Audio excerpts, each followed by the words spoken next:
Hello বন্ধুরা, good morning সবাইকে। কেমন আছো সবাই? আশা করছি সবাই খুব ভালো আছো। আমিও কিন্তু বেশ ভালো আছি। তো আজকে হচ্ছে শুক্রবার, তো এখন বাজে প্রায় সকাল 6:30। এখন থেকেই তোমাদেরকে সাথে নিয়ে আমি আমার আজকের ব্লগটি শুরু করছি। আশা করছি তোমাদের ভিডিওটি ভালো লাগবে, আর যদি ভালো লেগে থাকে তাহলে কিন্তু অবশ্যই ভিডিওটিতে একটি করে লাইক কমেন্ট করে দিও, কারণ তোমাদের একটি কমেন্ট আমাকে কিন্তু পরবর্তী ভিডিওতে এগিয়ে নিয়ে যেতে অনেকটাই সাহায্য করে। তো সকাল সকাল উঠে দেখো বাসি কাজগুলো আমি সব সেরে নিয়েছি। সেরে নেওয়ার পর তারপরে দেখো ব্রাশও করে নিলাম, ব্রাশ করে নিয়ে স্নান করেও চলে এসেছি। তারপরে দেখলে দুটো পেয়ারা দেখালাম, ওই দুটো পেয়ারা না তোমাদের দাদা ভাই মানে আমাদের যে বাগানটা, সেই বাগানটা থেকে বাগানটাই হয়েছে। কিন্তু কি বলতো, পেয়ারাগুলো বেশি বড় হয়ে গেল না, পোকা হয়ে যাচ্ছে। তো দুটো পেয়ারা নিয়ে এসছে। তো তারপরে দেখো আমি এই যে ছেলের ব্যাগ গোছাচ্ছি, কারণ আজকে হচ্ছে ছেলের এক্সাম আছে। তো সেই জন্য ব্যাগটাকে আমি আগে গুছিয়ে রাখছি। একটা বোর্ড, পেন্সিল বক্স আর হচ্ছে একটা রুমাল দিয়ে দিলাম। আর দেখো জামা কাপড়গুলোকেও গুছিয়ে রাখছি, কারণ কি বলো তো, ওকে আমাকে 9টার মধ্যে রেডি করে দিতে হবে, 9টার মধ্যে রেডি করে দিয়ে পাঠিয়ে দিতে হবে। তো তারপরে ওর জামা কাপড়গুলো সবগুলো গুছিয়ে রেখে তারপরে কিন্তু আমি চলে এসেছি একদম এই যে ঠাকুর ঘরে এসে ভাবলাম যে পুজোর বাসনগুলো মেজে নিই। তো দেখলাম যে মাও চলে এসছে। তো মা এসে বলছে যে তুমি এত সকাল সকাল কী করছো, মানে মাই যেহেতু পুজোর বাসনগুলো পুজোর ঘর মুছে দেয়, তো সেই জন্য তো আমি বললাম যে তুমি তাহলে ঘরটা মুছে দাও, ঠাকুর ঘরটা, আমি তাহলে পুজোর বাসনটা মেজে দিই। আর কি বলো তো বন্ধুরা, সবাই মানে অনেকেই বলে যে শাশুড়ি নাকি মা হয় না। তো এই জিনিসটা আমি একদমই মানি না এই কথাটা। কারণ হচ্ছে আমার শাশুড়ি মা কিন্তু আমার মায়ের থেকেও অনেকটা বেশি।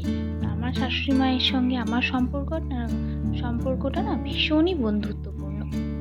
এত ভালো সম্পর্ক আমাদের, আমরা বন্ধুর মতো কথা বলি, বন্ধুর মতো সব কিছু, মায়ের মনে যত কথা থাকে সেগুলো আমার সঙ্গে আলোচনা করে, আর আমার মনে যত কথা থাকে আমি কিন্তু সেগুলো সব মায়ের সঙ্গে আলোচনা করি। আমাদের রাগ দুঃখ কষ্ট সব কিছু আমরা দুজনের সঙ্গে ভাগ করি। আর মাও আমাকে ভীষণ ভালোবাসে, আমিও কিন্তু মাকে ভীষণ ভালোবাসি। তো কি বলো তো, আমি না আমার জন্মের কিছুদিন পর থেকে আর মনে করো যে মায়ের কাছে থাকতে পারিনি। কারণ 6 মাস পর ওই আগেকার দিনে ছিল না, ঠাকুমারা মেয়ে হলে এরকম একটা ব্যাপার ছিল। তো আমি যেহেতু প্রথম বড় মেয়ে হয়েছিলাম, তো সেই জন্য আমাকে নাকি বাড়িতে রাখেনি। তো আমার দিদিমা আর কি, আমার দিদা আর কি, আমার যে মায়ের যে মা, সে নাকি আমাকে নিয়ে এসেছিলো। তো তারপর থেকে নাকি সে আমাকে মানুষ করেছে। তো সেই জন্য মাকে খুব একটা আমি কাছে পাইনি। তো বিয়ের পর আমি এই মাকে কাছে পেয়েছি, আর এই মা কিন্তু আমাকে ভীষণই ভালোবাসে। তো যাই হোক বন্ধুরা, তোমাদের সঙ্গে অনেক কথা আজকে শেয়ার করে নিলাম, তোমরাও আমার ব্যাপারে অনেকটা জানতে পারলে। আর তোমরা অবশ্যই কিন্তু কমেন্টে জানিও যে তোমাদের সঙ্গে তোমাদের শাশুড়ি মায়ের সম্পর্ক কেমন। তো তারপরে দেখো সকালবেলা দেখলে পুজো দিয়ে কিন্তু একদম চলে এসেছি হচ্ছে ঠাকুর ঘরে এসে এই যে দেখো, এটাকে না কী মাছ বলে যেন, বাঁচা মাছ বলে। তো আমি কোনোদিন খাইনি, ফার্স্ট টাইম খাবো। তো মা বললো ভীষণই ভালো হয়। তো ওদিকে দেখো ভাতটা বসিয়েছিলাম, ভাতটা হয়ে গেছে, ভাতটা নামিয়ে দিয়েছি। তারপরে এই যে মাছটা ভেজে নিয়েছি, মাছটা না ভীষণই ফুটছে জানো তো, ভীষণ ভয় লাগছিলো। যাই হোক, তাও আস্তে আস্তে করে ভেজে নিলাম। তো আর মাই ভাজতো, মা আমার সঙ্গে সঙ্গেই থাকে, হাতে হাতে এটা ওটা করে দেয়। কিন্তু কি বলতো, ওই যে মা আজকে বাগানে আর কি আমাদের চাল কুমড়ো হয়েছে, সেগুলোই পারছে, তো সেখানেই মা রয়েছে। তো সেই জন্য মাকে বললাম তাহলে তুমি ওখানেই থাকো, আমি আমার কাজগুলো আস্তে আস্তে করে সেরে নিই। আর যেহেতু তোমাদেরকে বললামই 9টার মধ্যে আমার ছেলেকে রেডি করাতে হবে, তো সেই জন্য একটুখানি তাড়াহুড়াও ছিল।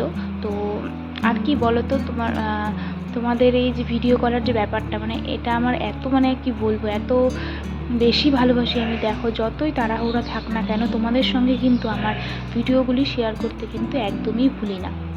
আমি যখনই পারি তখন থেকেই তোমাদের সঙ্গে আর কি সম্পর্ক যে আমাদের মধ্যে, যে তোমাদের সঙ্গে আমার যে সম্পর্কটা, সেটা তো মুখ দেখা দেখি না হলেও মনেরও তো একটা সম্পর্ক থাকে। তো সেরকমই একটা সম্পর্ক তৈরি হয়েছে।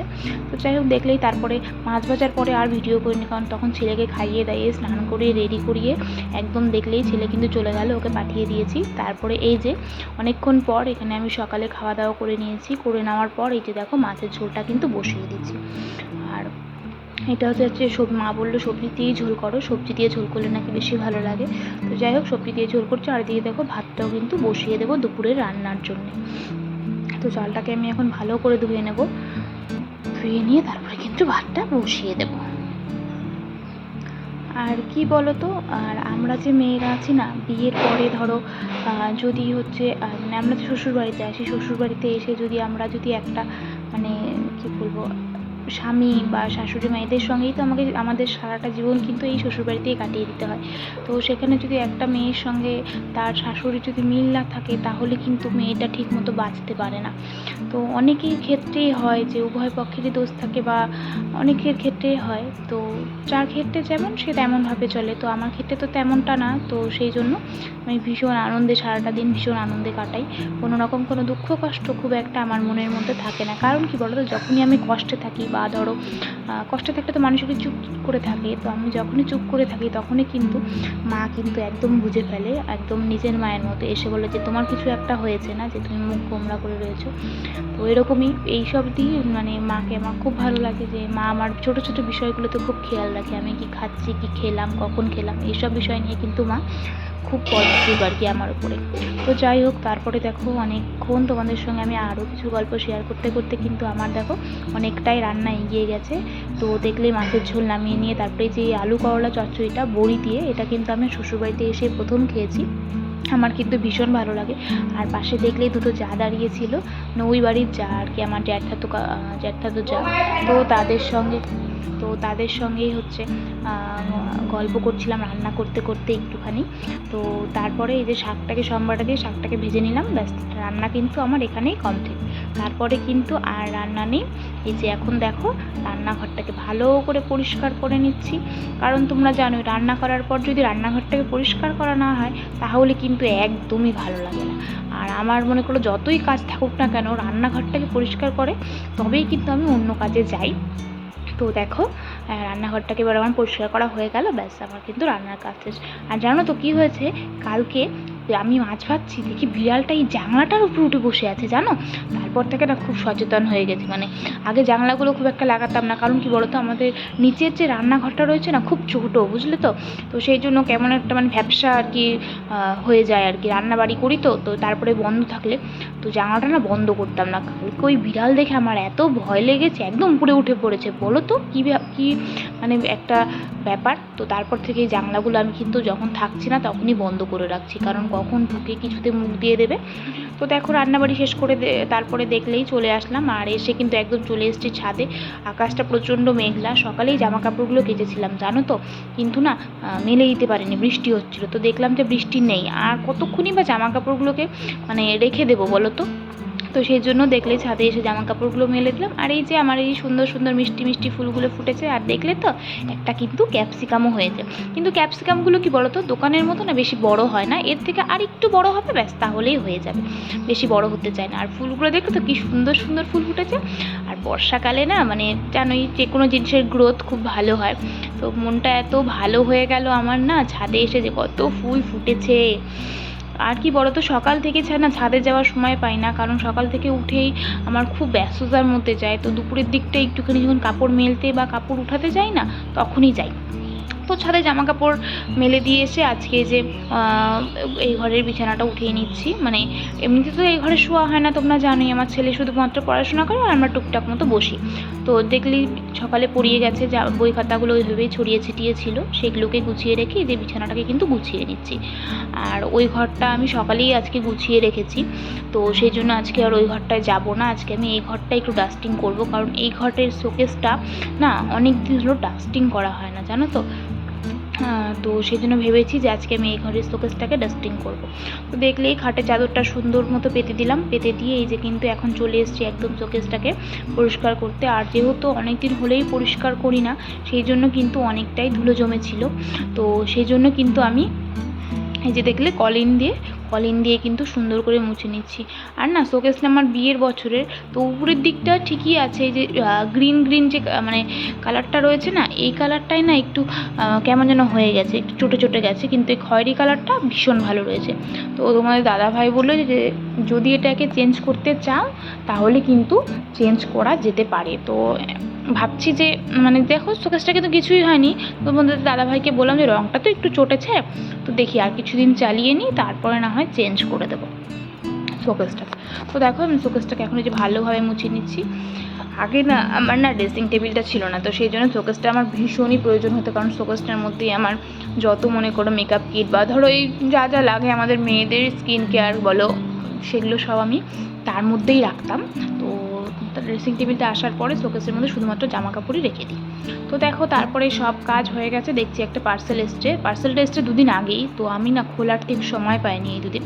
তো নিয়েছিলাম, সামনে যেহেতু জন্মাষ্টমী আসছে, তো ভেবেছি আমার গোপালের একটুখানি জায়গাটাকে একটুখানি গুছিয়ে বা সাজিয়ে রাখবো। তো সেই জন্য দেখো এই যে এই মানি প্ল্যান্টের মানে কি বলে ওটা, প্লাস্টিকের মানি প্ল্যান্ট পাতাগুলো নিয়েছি, তার সঙ্গে কিন্তু একটা ছোটোই কি লাইট বলে, টুনি বাল্বের মতো আর কি লাইট আছে। তো দেখলে ওই জায়গাটাতে না যে ব্যাটারি ভরলেই কিন্তু চলবে। তো ভীষণ ভালো এসছে জিনিসগুলো, আর ভীষণ কম দামেই এসছে, তো সেই জন্য দুটো নিয়েছি।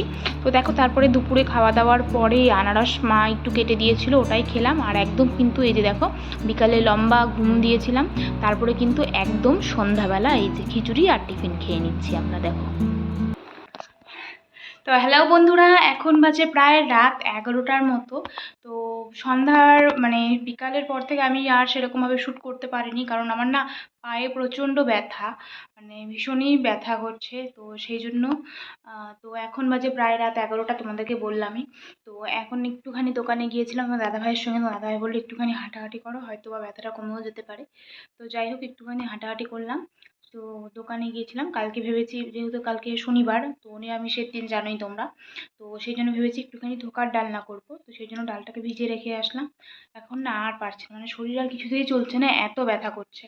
তো এখন এই দেখো বিছানাও মানে এই যে মশারিটা ফেলে রেখেছি, মশারিটা টাঙিয়েই শুয়ে পড়বো। তো পরবর্তী ভিডিও যদি আমার শরীরটা ভালো থাকে তাহলে অবশ্যই পরবর্তী ভিডিও খুব তাড়াতাড়ি আসছে। আর ততক্ষণ পর্যন্ত কিন্তু তোমরা সবাই খুব ভালো থেকো। চলো টাটা।